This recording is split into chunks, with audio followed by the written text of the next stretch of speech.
You're good to go. Oh, good to go. Okay, we'll reconvene the open session. We've got one last item, but most importantly, financials update. Thank you, Sue. Right, so this is looking at the financials after we've made some more changes as put in my paper. We've had a number of meetings now, and I've also identified that there's 1% growth in different areas. It's more than that, but generally for the council as a whole, 1% is, I think, fairly conservative. So the figures now show an average rates increase of 8.9% after growth for 3 years, 24 to 27. The first year being 15.1%, which is obviously the highest, and we're still looking at ways to get that down, 8%, and then 3.4% in the 26-27 year. Important that we get out to the community and we get their opinion, and council's aware that we are going to be re-examining, coming back to council in May with all the capital projects from this year and looking at whether they actually have an impact on the first year. And I'm sure that there will be, and that we'll get these down because there won't be the investment, the capital investment that we envisaged there would be at the beginning. So we could actually decrease by a further 2%. Debt has come down slightly, 72.5 million. And I put there the risks of not adopting the LTP by the end of July. And you'll note that it's a really key risk, and we want to avoid later adoption than the 31st of July. We've just, and you can see the rationale. People can't fill in their rates rebates forms. We'll have 3,500 old age pensioners knocking at our door that can't complete that. We'll have customers that we can't bill, and it'll cause confusion. We can't do any new projects, which may be the case anyway, but and there's a number of extra costs that we're going to have to incur. And you can see that at the meeting we had with the Audit, Risk and Finance Chairman, he spoke at length about the fact that councils don't opt for what the government, even though the government does sometimes give you this lifeline, it's not really a lifeline. And the councils try to avoid it. And he's written also about what he feels are the perils of not adopting the rates for a draft to go out to consultation. So, yeah, I think I'd just take questions. I haven't really got, then the other thing that you just received was the impact. So I know that you only received it yesterday, and just to tell you the changes that were made. So obviously the general rates went down.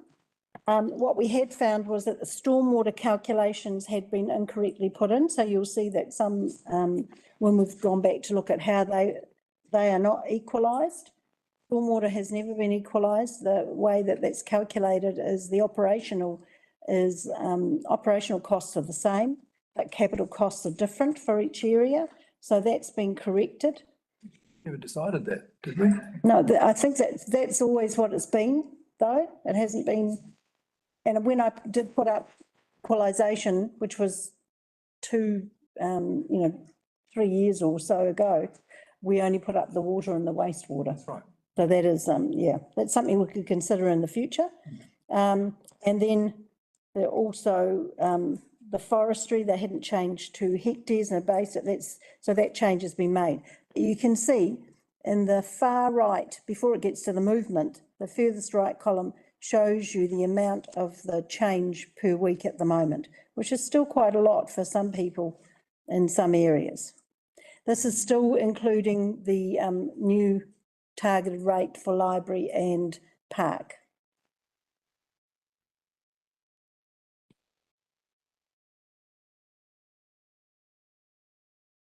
This is what I'll bring back to you next week as part of the source documents for adoption.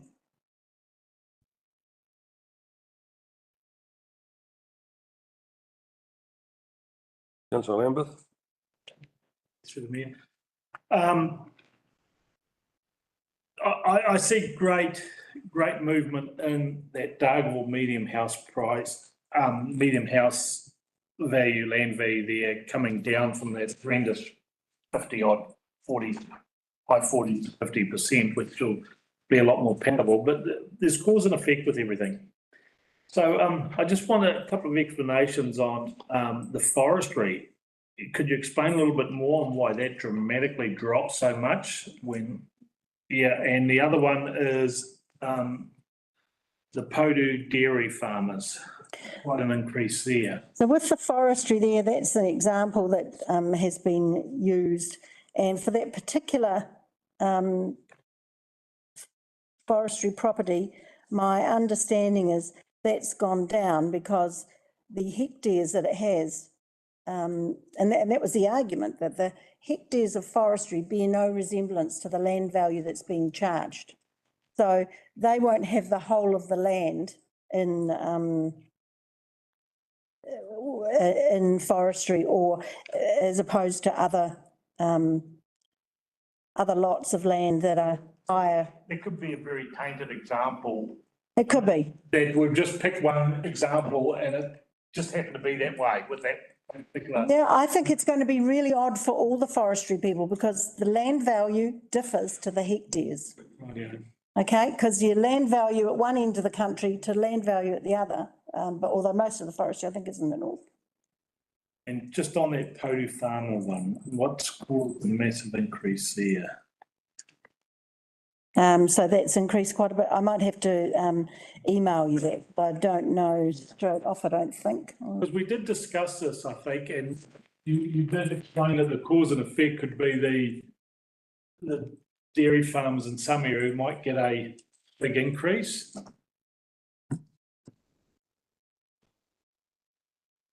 So they've gone down because the general rates have gone down. So they were, in the first example I gave you last time, it was 1,984, and that Poto example, Poto Dairy, that's what you're talking about, it's now 1,875.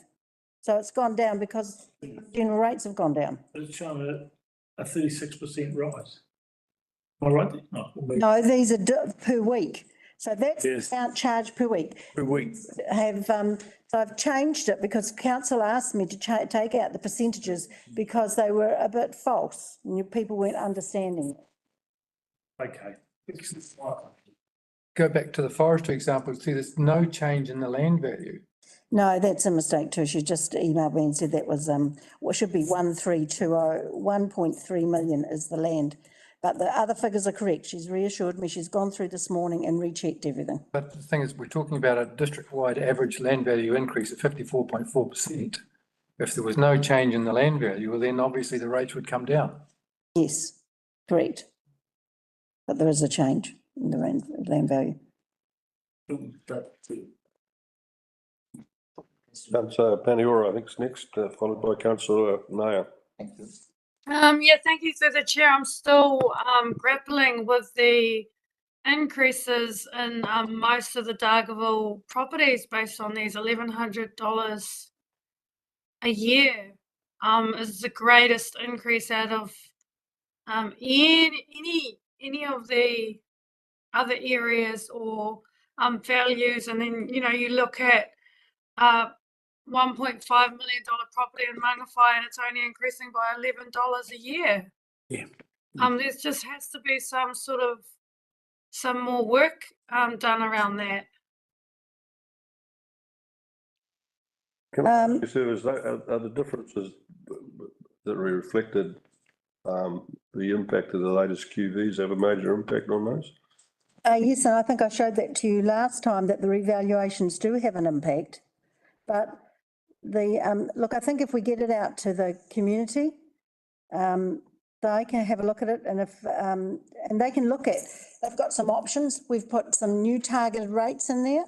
They may well have some views on those, because that certainly has increased the residential, residential rates. And we've got Sportsville, we've got Library and Parks rate, we've got the museum rate for Mangawhai. So they can come back to us with, the community can come back to us with their opinions. Councillor Larson? Oh, thank you, Your Worship, yeah. My comment on this sample property sheet is I think it's quite easy to be misled by it. There are some example properties, and I think from a communication perspective and for our understanding, we would be much better to actually extract a mean and a median rates quantum per annum for the various property types. So if you go, what is the average for each of the reticulated towns, for example, then you've got an apples for apples comparison of what people are actually paying on an annual basis. I think that sometimes these swings and roundabouts with percentages look extreme, but in real dollar terms, sometimes don't really give a very good comparison. And so that's what I'd like to see. I think it would really help with our comms if we just put numbers around that. I'll send an email about what I'm suggesting in that regard. So through the chair, what we are planning to do is have online so people can actually go to our rate section and by the time, and I think this is supposed to happen within the next couple of weeks, so that they can actually look and see what their rates will be calculated. Yeah, I accept that. I don't think that shows the trend across the district. So whilst that each individual property can look at it, if they think their rates are going up, what I'm suggesting would allow them to get a measure of how that's working across the various locations in our comms. Okay, appreciate that. Councillor Nair? Thank you, Mr. Mayor. So one, obviously, there's a question has been asked, this 15% or whatever rate, we're assuming it will come down. But anyway, based on that, you have presented the sample property, including option 1 proposed new targeted rates. So you have included targeted rates as well, general rates in this proposition, Yes. which doesn't serve much picture, in terms of, I would say if you just give a general rates thing, will give us a better picture of the whole thing. How the general rate, because we are not proposing targeted rates in this proposition. We are going for the general rate increase, 15% general rate, right? No, it's 15%. So can we get it, because Councillor Williams as well as me asked for a division of this, so we can understand what's going on. The targeted rates are not questionable. They are mandatory, has to be done. General rate is something we are trying to bring it down. So in answer to your question, yes, I did, after growth, it still would be 15% for the general rates. For the targeted rates, because they're smaller, it looks like it's 31%. We don't, Sue, I mean, I appreciate that, but we don't exactly know. I mean, coming back to the same question which Councillor Penwell asked, Dargaville, Mangochoto, Kaiwaka, if you go in the higher range, they are increasing by more than $1,000 or $2,000 each property, which is like 32% increase on current rates, right? So we don't know how many properties, what's the story? It doesn't give us a whole picture. That's all I'm trying to say. Thank you. Councillor Williams? Thank you, Chair. Yeah, my question was just about seeking clarity about the 15.1% increase. So that is general rate and targeted rate Together. Yeah. So if we wanted to break it out, how easy is that to do? Because we've done it before in the annual plan. So I've just given you that from, I've asked someone this morning and they've come back and said it's actually still 15% after growth for the general rate, and it'd be 31% for the targeted rate. But the targeted rate is so much smaller, that's why it has little effect overall. No. Okay. Thank you. Councillor Howard? Thank you, Mr. Mayor. One very small little question, Sue. If I look at Mangawhai, 1.5 million, the other rate is 272. Whereas the two classifications above are 501. What am I missing? What? It's a rural property. That's what you're missing. So it's Mangawhai, but it'll be out on the rural property. Okay. It won't be in the roles that we've identified, But what is the element that we take out? library and park. The library impact. Okay. Certain roles Okay. Yep. are Okay. related to urban. I couldn't work it out what. Thank you.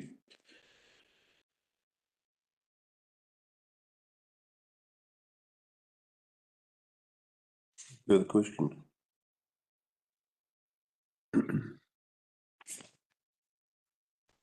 Carry on, Sue. That's it, I think. I don't think I've got anything. What I can do is sort of, what's happening now. Okay, I kind of said this at the last briefing last week as well. Provided as an update of where we got to as far as the situation goes after all the direction from all of the previous briefings that we've gone through. This is what's happening now is the reports, the consultation document, the source documents will be the first item and the second item on the council agenda next week for your adoption. As you know, we've said quite consistently, it's really important, kind of a starting point now. It's really important to have that conversation with the community and get their feedback, and do that over the next month and have those engagement activities. So assuming adoption next Wednesday, we'll do that. We've told the community that's the plan, that's where we're going. The agenda is planned to go out tomorrow as normal, so we'll get that done. There needs to be a few changes made, obviously with source documents, so we'll do that. So if not tomorrow, late tomorrow, early Friday, the agenda will come out, and then we'll bring this to you at the council meeting for adoption, and we'll basically have those conversations with the community and see what they say. Can I, through the chair, can I ask one request? To add something or just to consider adding something, Ms. Mayor? I have been talking to community and looking at Dargaville's stressed position on police and whatnot. I've been chatting to the community, CP, community patrolling, and their chairman is going to meet me in a couple of weeks.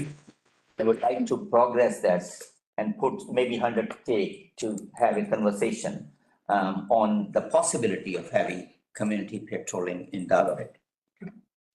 So Well, I think it's another matter for another day almost. No LTP for LTP. You could bring that forward through the submission process. through what? Through through you, Mr. Mayor, my advice to your community group, we are literally in the last stages, right? The agenda's going out tomorrow. We can't add anything in, Councillor Mayor. However, my advice to that community group would be for them to put a submission in, public engagement, put a formal submission in through the process, and council will look at that and make a decision on that through the deliberations There is and no the community finalisation. group. I'm leading it and I'm happy to present at some point if you want. And I want this presence to happen in Dargaville for obvious reasons. It's not about money, it's about safety. No, I mean, you can progress that. Thank you. Look, I just wanted to have a look at a few notes that I made regards some of the questions and stuff that came into my mind. So you're saying through the consultation process, possibility of reducing our rates burden, is that correct? That's right. I mean, because I've indicated to you that we are not progressing our capital projects as we initially thought, and therefore that affects our debt position, because we've had to estimate our debt position based on projects being finished this year. And we can see that that some of them may not get there. So if we reduce our debt position, that reduces the interest burden and some of the repayment Yeah. we would put in. Then you've got the organisation restructure. We don't know the findings of that. We've provided, I think, $1.2 million to date reduction. And there could be other, we could find people coming back to us saying they don't want certain things in, and you council could take note of that. Sure. So the other thing that interests me is we've got a meeting tomorrow in Auckland to talk with the minister regarding the local water done well situation. So there's a whole raft of aspects that can change our board numbers, not necessarily positively, I guess, but hopefully positively. And you've already mentioned the organisational structure. We've also got another situation going on with one of our biggest spends, which is our roading. And that's going through what I would say is a good review. And for the roading budgets that have been presented to us that are well over the 42% for the cost of a new bridge, I think some of them are extremely high. So I think maybe we have opportunities there as well. And whatever else we might discover. So are you highlighting, so through the chair, are you highlighting that you want us to bring back not only the current capital for this year, so to look at review some of the capital again in between, because we have time before the final Yeah. draft. Okay. Councillor Larson. Thank you, Your Worship. You just, in regard to what the Mayor has just spoken to, in terms of the mechanism for council to make changes to its proposal, will the council make a submission on its own long-term plan to bring those changes? How would that work? So remember, we've got a proposal that we're putting out for public consultation with the public. What Sue's indicating is that through future briefings, we're going to continue doing some additional work in this space about what she's talked about so far. As far as bringing that back into the final, there are mechanisms we can do that as well. As long as we've got to be careful, because what we've told the community is where we're at, right? But in the final wash up, we'll work out the mechanism to allow the council to do that. And so things that change in the meantime, as the Mayor's alluded to, we can incorporate them into the final LTP without actually making a submission to our own plan or anything. Councils don't make submissions to themselves. No, that's not the process. But what the points that have been raised today, so Three Waters, I'm just going to say, and we are meeting with the minister tomorrow, nothing's going to happen quickly in that space. We've incorporated it, that's what we have to do. But Sue's been quite clear throughout the process, we need to understand where we are as far as the carry forwards go in the capital program and how that gets adjusted in that space. What we will have to be careful about is the discretionary stuff and what the public tell you, and the decisions you make as part of that work as well moving forward. Okay, Councillor Vincent. Thank you, Mr. Mayor. I guess I'm just getting confirmation from leading on from what you yourself has said, Mr. Mayor, is because I had a question written down, I didn't feel I needed it. So a couple of scenarios. So let's say there's a project budgeted to be completed in this financial year, and come May, we decide, well, actually, it's not really not going to happen this year, and we really would like to pursue it. Now, it's already been budgeted, so doing it in the next financial year should not make any difference to the numbers. But what could make a difference to the numbers is, okay, that means it's something that we're proposing for the next financial year gets bumped on a year, which then means that there's money that we don't need to provide in the next financial year because there's something else that's already been budgeted for going to take its place. It's both. So the project that isn't completed, we've started making the assumption that it's going to be completed and we'll have taken out the debt to fund that. Yep. So, and that we'll have started making repayments. If it's not going to be finished and it's still going to be 6 months down the track, which a lot of them may be, then there'll be interest and repayments that will be not needed for this year, for this year's projects plus the next year's that we push out. So from that, then it would mean that if we'll decide if we want to pursue that one or pick it to the side and continue with what we're proposing for the next financial year, or alternatively push out projects for the next financial year into a following financial year, which then means that has a smoothing effect on the rate increase. It may well be that what happens is we have to push things out because we told the public last year that we were doing the projects and they, so we still have to continue with the projects that we've got, given that they were highlighted that that was what we were going to do. During the plan. Councillor Howard. Thank you, Mr Mayor. Just one quick one, going back to conversations that we've had in recent weeks on budgets, and it's more operational and things like that. And we highlighted one project that came to light for a significant amount of money. Have we done any more filtering of expenditure in ops budgets that may contribute to reduction? Yep, so through you, yeah, I know the one you're talking about, we're having a look at that project, obviously, and how that can be delivered, for sure. And as part of that work, we'll be bringing back to you as far as our refinement of the budget. So that will be, come back to us, not before we go to consultation, but as part of the final wash up. Yeah. Okay, thank you. I would say here, through you, Mr Mayor, that obviously this is a tough environment. Yeah. This is a tough scenario, what we're presenting to you. Totally accept that and acknowledge it.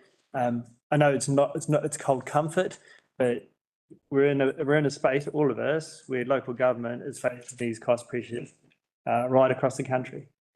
Some councils are up at 30%. The large bulk of councils are between 15 and 20, some between 20 and 30. So look, it's not easy, and I'm acknowledging that as well.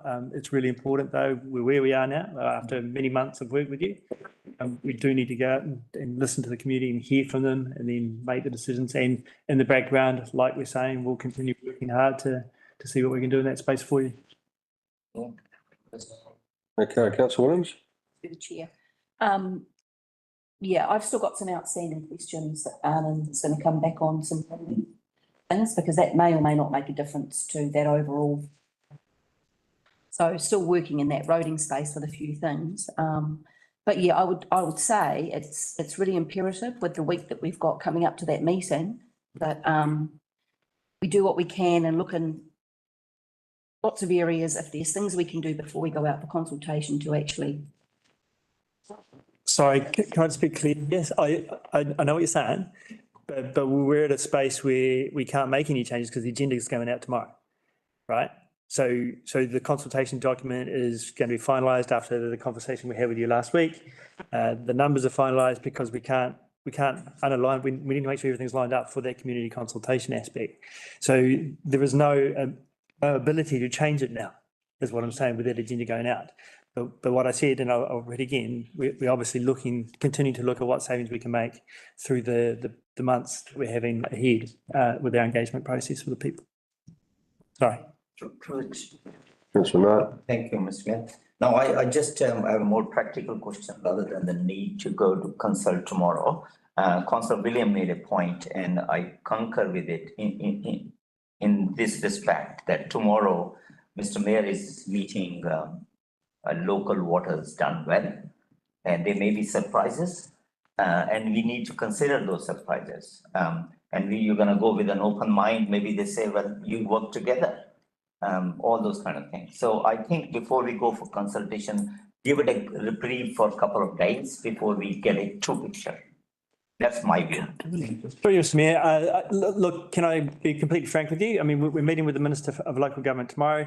The local waters done well is at the top of that list. Obviously, it's really important that the Minister understands our predicament and where we're at and the impacts of it. Nothing's going to change after tomorrow's meeting, though, as far as in the immediate future. The government has been quite clear that the next couple of years is all about councils working together to look at Three Waters infrastructure and then look at towards a regional CCO. The government's also been very clear that they're not going to put additional funding in at this stage in that space. So reality is we've incorporated Three Waters into our LTP. End of December, we got that direction. We have done so, and it's not going to change for the next 3 years. No, I get that, but it's going to be debt funded. That's the point we're missing. So whatever the CCO is here, the money is not our money, not ratepayers' money. apart from the interest. Yeah, thank you. And the capital. Awesome. Yeah, no, it's Yeah. ratepayers money apart from. Yeah, that's right. Okay, councillor Aaron Wilson Collins, yes. Is it too late to ask a question or shall I just email it? Question. Go for it. Okay. That was a question. That was a question. That's a good point. I'd like you to ask the question if you like. Oh, okay. Just, hi Sue. Hey, you know this table here? Yes, Yeah, other rates. yes. What are those? Oh, other rates are, Because I've got CCTV. yes, You can go under that. yes, CCTV. Yeah. There's, Rural Y, Extra dollars. yeah, there's Rural Y, Hall. There's, Dargaville Sportsville. There's Library and Parks rate. Oh, that Yeah. one. Right. There's for Mangawhai, there's a couple of rates in Mangawhai relating to the museum and the harbour restoration. Okay, thank you. Any further questions, please email them. So shall we wrap this up? See, Absolutely, Mr. I'd Mayor. like to thank you all for attendance. Thank you, staff, and Yeah, it was really. see if we can continue with a process that's consulted on that results in further reductions in our waiting. Thank you. Thank you, Mr. Mayor. Very good.